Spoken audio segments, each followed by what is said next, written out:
Guys, welcome back to my channel. അപ്പോൾ ഇന്ന് നമുക്ക് കപ്പ പുഴുങ്ങിയതും ചൂരക്കറി ഉണ്ടാക്കാം അല്ലേ. അതിനായിട്ട് നമ്മളിത് ആദ്യം തന്നെ കപ്പ എടുത്തിട്ടുണ്ട്. എന്നിട്ട് നമ്മൾ അതിൻ്റെ തൊലിയൊക്കെ കളഞ്ഞിട്ടുണ്ട്. ഇനി നമുക്ക് ആ കപ്പ ചെറുതായിട്ട് ഒന്ന് പീസ് ആക്കി ഒന്ന് അരിഞ്ഞു കൊടുക്കാവേ. അപ്പോൾ നമ്മളിത് ചെറുതാക്കി അരിഞ്ഞു കൊടുക്കുന്നുണ്ട് ഈ കപ്പ. അപ്പോൾ ഈ പാത്രം നിറച്ച് കപ്പയായിട്ടുണ്ട്. അപ്പോൾ മൊത്തം നമ്മൾ അരിഞ്ഞു കൊടുത്തിട്ടുണ്ട്. ഇനി നമ്മളതൊന്ന് കഴുകിയും കൂടി കഴുകിയെടുത്തതിന് ശേഷം നമ്മൾ വെള്ളം ഒഴിച്ച് ഇത് അടുപ്പേ വെച്ചേ. ഇനി അപ്പോൾ അതവിടെ വെന്ത് വരുന്നുണ്ട്. ഇനി നമുക്ക് മിക്സിയുടെ ജാറെടുത്ത് അതിലോട്ട് തേങ്ങ ഇട്ട് കൊടുക്കാം.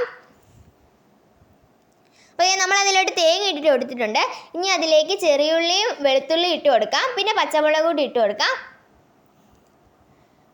എന്നിട്ട് നമുക്ക് അതിലോട്ട് ഇച്ചിരി ജീരകം കൂടി ഇട്ട് കൊടുക്കാം. പിന്നെ ഇച്ചിരി മഞ്ഞൾപ്പൊടി ഇട്ട് കൊടുക്കാം. എന്നിട്ട് അതിനെ അരച്ച് കൊടുക്കാം. എന്നിട്ട് ഈ കപ്പയിലോട്ട് നമുക്ക് അതിനെ ഇട്ട് കൊടുക്കാം. പിന്നെ ഇച്ചിരി കരിയാപ്പിലയും കൂടെ അതിനെ മണ്ടയിട്ട് നമുക്ക് നല്ലപോലെ ഒന്ന് ഇളക്കി കൊടുക്കാം. അപ്പോൾ നമ്മുടെ കപ്പ വേവിച്ചത് ഇവിടെ റെഡി ആയിട്ടുണ്ട് കേട്ടോ. അപ്പോൾ നമ്മൾ റെഡി ആക്കിയിട്ടുണ്ട്. ഇനി നമുക്ക് നമ്മുടെ ചൂരയുടെ കാര്യം നോക്കാം. അപ്പോൾ നമ്മൾ ചൂര പിടിച്ച് ആദ്യം തന്നെ വെട്ടി പീസാക്കിയിട്ടുണ്ട്. ഇനി നമ്മൾ ഒരു പാത്രം എടുത്ത് അതിലോട്ട് പുളി, മഞ്ഞൾപ്പൊടി, മുളക് പൊടി, മല്ലിപ്പൊടിയും കൂടി ഇട്ട് കൊടുക്കുക. അതിനുശേഷം നമ്മളിത് മീൻകറി വെക്കുന്ന ചട്ടി എടുത്ത് നേരെ അടുപ്പിലോട്ട് വെച്ച് കൊടുക്കുക. എന്നിട്ട് എണ്ണ ഒഴിച്ച് അതിലേക്ക് ഉലുവ ഇട്ട് കൊടുക്കാം. അപ്പോൾ ഈ ഉലുവ കിടന്ന് പൊട്ടുന്നുണ്ട്. അപ്പം നമുക്ക് ബാക്കി പണിയിലോട്ട് കിടക്കാം. അപ്പം ഈ ഉലുവ പൊട്ടുന്നതിൻ്റെ സമയത്ത് നമ്മളിതാ ഇവിടെ ഇഞ്ചി വെളുത്തുള്ളി പേസ്റ്റ് ഇട്ട് കൊടുത്തിട്ടുണ്ട്. എന്നിട്ട് നമ്മൾ ചെറുതായിട്ടൊന്ന് ഇളക്കിയും കൂടെ കൊടുത്തിട്ടുണ്ട്. അപ്പോൾ നമ്മുടെ ഈ ഇതിലോട്ട് മിക്സ് ഇങ്ങോട്ട് ഇട്ട് കൊടുക്കുക. കൂടെ ഇച്ചിരി ഉപ്പും കൂടി ഇടാൻ മറക്കണ്ട.